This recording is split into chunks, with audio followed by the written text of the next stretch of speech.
Hey all, thanks for tuning in to E's list of things you should give a crap about this week. I'm covering a couple different things this week, some of which you should give a crap about, like the polarization of our democracy. Some of which are just really lighter sides of the news that I just found kind of funny or helpful little tips that I wanted to share with you guys. Everything I'm talking about this week comes from a magazine called The Week, which is hands down one of my absolute favorite magazines. I don't even read or order a lot of magazines, but this is one. It sort of is like Time and The Economist got together and had a baby. And it covers stuff from the very serious and important to the very light side of things. And so I have 5 items from it this week, 4 of which are pretty quick and easy. So one of my favorite sections in this magazine is a good week 4 and a bad week 4, where they just take 3 little tidbits of, crazy stuff sometimes that have happened, but many of them are just freaking hilarious. So anyway, I'll take one from each, good week 4, bad week 4, to share with you guys.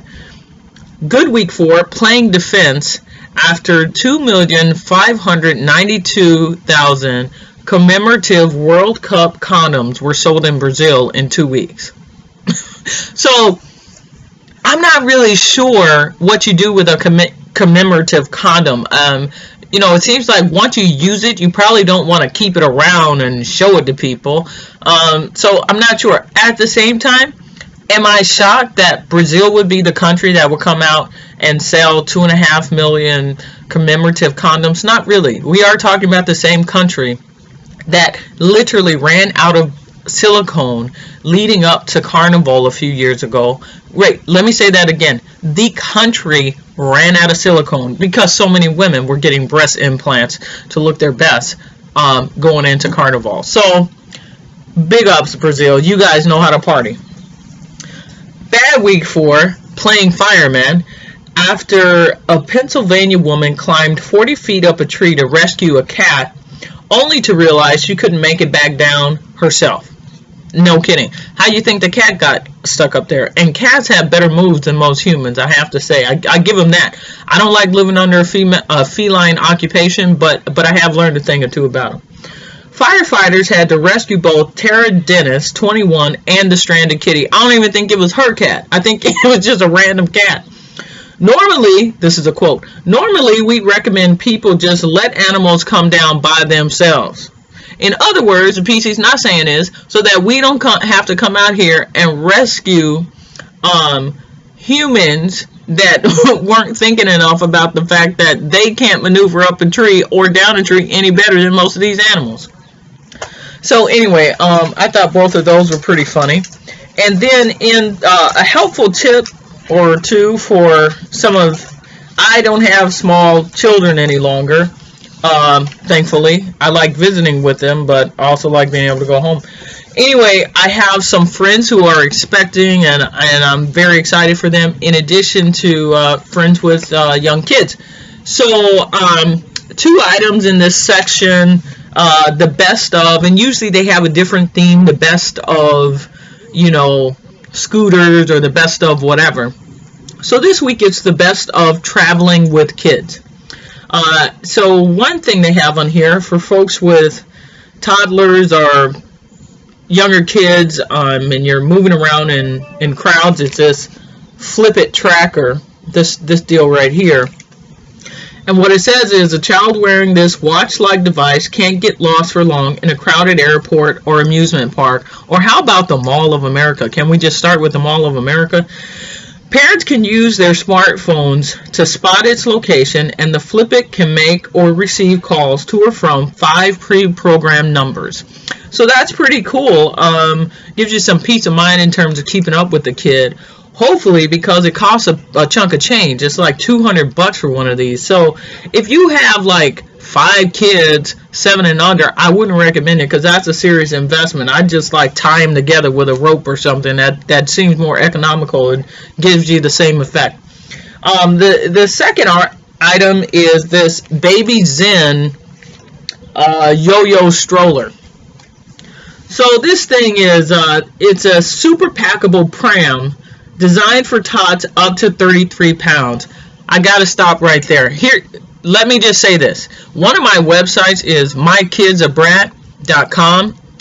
And one of the things I talk about on there is kids who are too big to be in strollers. Now, I'm going to go with, I'm not sure what age that is typically, but at 33 pounds, you need to be walking. I mean, really, you got to be walking. But, I'll put that aside for now. Anyway, so up to 33 pounds, it is built for travel. Narrow enough to be rolled down the airplane aisle. The lightweight yo-yo can be collapsed with one hand and stowed in an overhead bin. So it's awfully handy. I know when my daughter was little, it would have been nice to have something that I could take her all the way, because usually you have to check the stroller and with baggage or at the gate before you go on. And so that's awfully nice. So that's the Baby Zen yo-yo stroller and the Flip It tracker. I'm going to post this on my website, and I'll put links to the websites where you can pick these up on there. So then the other thing I wanted to talk about today that, again, is here in the week is the polarization of our democracy. So let's see. This one was, hold on, I got to find it. This one, where is that? Oh, here it is. So the name of this article is Polarization, Why It Threatens Democracy. So the thing is, I'm really glad to have come across this article because it brings up a couple of things. One is the way that in the last, 10 years, I remember reading an article several years back that was talking about how not just the me generation in terms of millennials, but how people pretty soon would be able to customize all kinds of things in their lives. And in fact, we're living that reality, right? I mean, you can, especially with the internet, you can choose what news you listen to, choose whose views you agree with and you want to hear. So everything is really pretty you can be as insulated as you like in this world these days, which wasn't always the case. I remember when I was a kid, I have a love for tennis, and I never would have had it if I was a kid growing up in an environment where there was not only cable television, but on demand and Netflix, and I never had to watch anything I didn't want to watch. Because when I was younger, back in my day, we didn't have cable, and in fact there wasn't even Fox yet. The Fox channel wasn't there, so you pretty much had the major networks in terms of ABC, CBS, NBC, and then some random local station that was on the UTV bandwidth or whatever. So anyway, Saturday morning, right around, it had to be about 10 or 11 o'clock, there were no more cartoons. So pretty much you just chose to get up and do something else, or you watch whatever else came on television. And there were a couple of times where, out of pure boredom, I watched tennis matches because that was the only thing on. All the cartoons had ended. I came to love tennis, and that never would have happened. In fact, that never would happen in this day and age because you can customize everything so much in terms of what you do and don't want to be exposed to.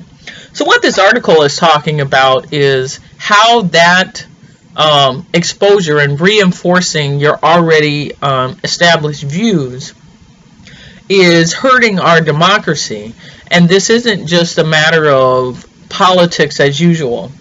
I want to tie that to another article that I read earlier this week or late last week in the New Republic called The Unelectable Whiteness of Scott Walker.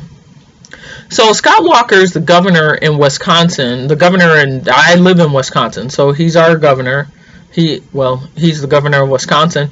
And what the article is talking about is how while Walker's been a successful politician in Wisconsin, the type of polarization that has made his ascent possible, and his support from very conservative pockets or sections of the state isn't a reality that can be replicated on a national basis to bring about that same sort of success for him, were he to actually run for president, which I'm pretty sure most people are pretty sure he is running for president. It's really just a matter of how far he gets with it.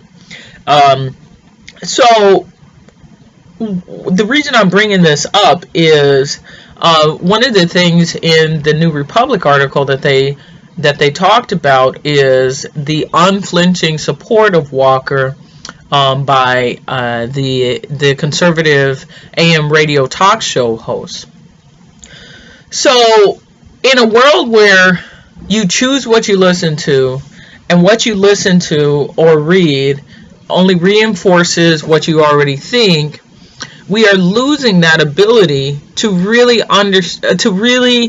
empathize and try to understand someone else's perspective, which only creates larger chasms, and in the end can't do us very much good, because a democracy is really based on compromise.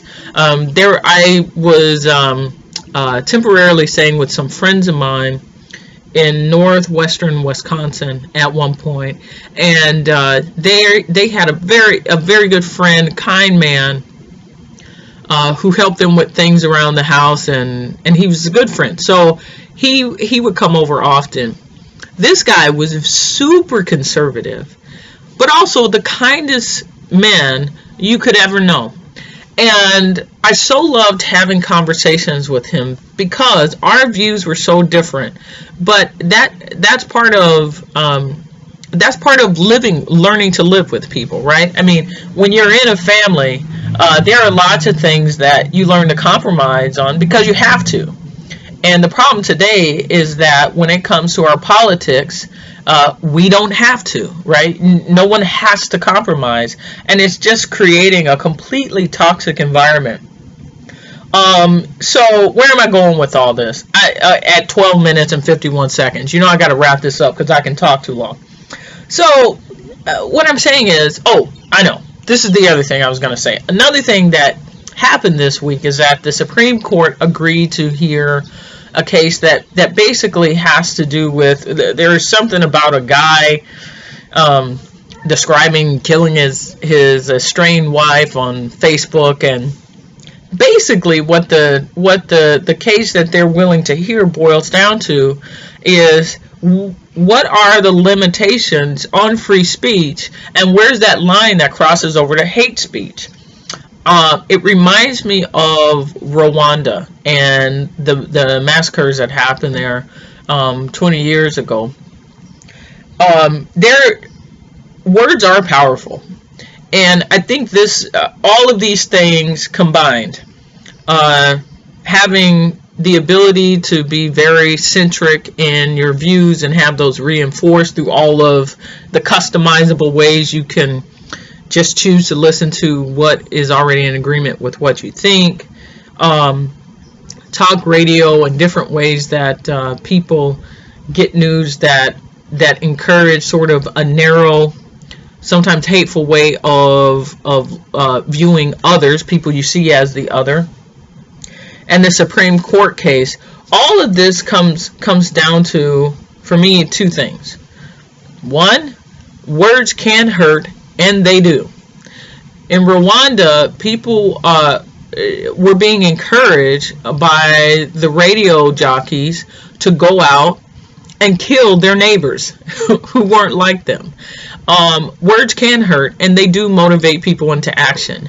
And really, it's easy to think that what happened in Rwanda is so far removed from anything that could happen anywhere else. But it really isn't. It really isn't, because it's just human beings. And as human beings, we have to acknowledge the true power and responsibility with our words. And, you know, the Supreme Court has put some limitations on that. Obviously, you can't yell fire in a theater. But now we're at a point where I think it's legitimate to ask the question, okay, how much more responsibility should people take for their words if they're incendiary or you know, incite hatred and hostility and maybe actions that are even more physical and violent than that. And finally, what all of this sums up to in terms of what it means for the health, prosperity, and future for our democracy. If we can't remember how to speak to people who have views other than ours, and how to find a way to understand them, continue to see them as another human being, put ourselves in their shoes, and rather than seeing them as the other with nothing in common with us based upon our views. What hope do we possibly have besides at some point, you know, having another movement to secede from the country? I mean, the only thing we have going in our favor at this point is what's considered red and blue in terms of the way people's politics tend to fall. If you break it down state by state, it's so scattered, it's not consolidated as with the Civil War time. Anyway, I'm talking way too long. It's 16 minutes and 53 seconds. This is a really sloppy wrap up, but I think you guys get my point. Like, let's encourage each other to endure, take a minute, not just to read other viewpoints or listen to Rush Limbaugh. I wouldn't wish that on anybody. I don't watch Fox News, but when I meet someone who maybe holds views that are very different than me, I want to have a conversation with them not because I think that I'm so superior and I convince them of my way of seeing the world, but because I think it's so important that we understand each other. So I encourage you all to try and do the same and encourage others to do the same. And I'd like to continue to have a democracy, so I think that'd be best for us all. I'm going to stop talking now. Have a great day.